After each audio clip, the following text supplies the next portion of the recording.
ഗോവർധിനി കന്നുകുട്ടി പരിപാലന പദ്ധതിക്ക് കാസർഗോഡ് ജില്ലയിലും തുടക്കം കുറിച്ചു. പദ്ധതിയുടെ ജില്ലാതല ഉദ്ഘാടനം വെള്ളരിക്കുണ്ടിൽ വെച്ച് നടത്തി. ബളാൽ ഗ്രാമപഞ്ചായത്ത് പ്രസിഡന്റ് എ ലത ഉദ്ഘാടന കർമ്മം നിർവഹിച്ചു. ദിസ് ന്യൂസ് സ്പോൺസർഡ് ബൈ ഉയർന്ന ഗുണനിലവാരം, തികഞ്ഞ വിശ്വസ്തത, ജനതാ പാൽ. തിരഞ്ഞെടുക്കപ്പെട്ട ഉയർന്ന ജനിതകശേഷിയുള്ള പശുക്കുട്ടികൾക്ക് ശാസ്ത്രീയ രീതിയിലുള്ള പരിപാലനവും ഗുണമേന്മയുള്ള തീറ്റയും കൃത്യമായ അളവിൽ നൽകി ഉയർന്ന പാലുൽപാദനം ഉറപ്പാക്കുക എന്നതാണ് ഗോവർധിനി പദ്ധതിയിലൂടെ മൃഗസംരക്ഷണ വകുപ്പ് ലക്ഷ്യമിടുന്നത്. സബ്സിഡി നിരക്കിലുള്ള തീറ്റ, മികച്ച ചികിത്സ, ഇൻഷുറൻസ് പരിരക്ഷ, കർഷകർക്കുള്ള പരിശീലനം എന്നിവ ഉൾക്കൊള്ളുന്നതാണ് ഈ പദ്ധതി.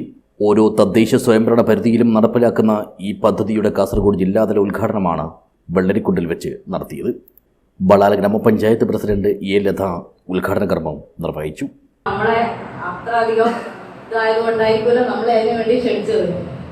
നമ്മുടെ ബളാലിൽ വെച്ച് നടത്തണമെന്നോ ഇവർ തീരുമാനിച്ചത്.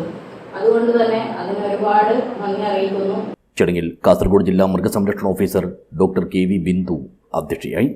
കാഞ്ഞങ്ങാട് പ്രാദേശിക മൃഗസംരക്ഷണ കേന്ദ്രത്തിലെ assistant project officer doctor Ashabalan പദ്ധതി വിശദീകരണം നടത്തി. നിങ്ങളത് രജിസ്റ്റർ ചെയ്യാൻ എപ്പോഴും ശ്രദ്ധിക്കണം.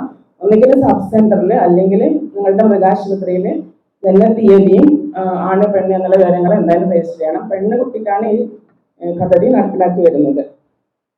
തീറ്റ സംഭരണം മുതലായ കാര്യങ്ങളെല്ലാം ചെയ്യേണ്ടത് ക്ഷീരസംഘം സെക്രട്ടറിയും ലൈഫ് സ്റ്റോക്ക് ഇൻസ്പെക്ടർമാരും ഈ കൂടിയാണ് നിർവഹിക്കുന്നത്. അവർ ഈ പദ്ധതിയുടെ പ്രധാനപ്പെട്ട കണ്ണികളാണ്. എല്ലാം ഫീഡ് ഇൻറ്റൻറ്റ് ചെയ്യുമ്പോഴും ഫീഡ് വന്നു കഴിഞ്ഞാലും അത് സ്റ്റോക്കിലെടുക്കാനും വിതരണം ചെയ്ത ശേഷം ആവശ്യമായ രേഖപ്പെടുത്തലുകൾ രജിസ്റ്ററുകളിൽ വരുത്തുകയും ചെയ്യേണ്ടതാണ്.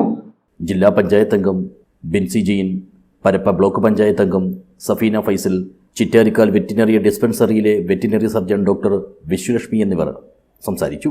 കൊന്നക്കാട് വെറ്റിനറി ഡിസ്പെൻസറിയിലെ veterinary surgeon doctor P Karthikeyan സ്വാഗതവും കാലിച്ചനടക്കം വെറ്റിനറി ഡിസ്പെൻസറിയിലെ വെറ്റിനറി സർജൻ ഡോക്ടർ അഞ്ജിത നന്ദിയും പറഞ്ഞു. News bureau, Vellarikundu.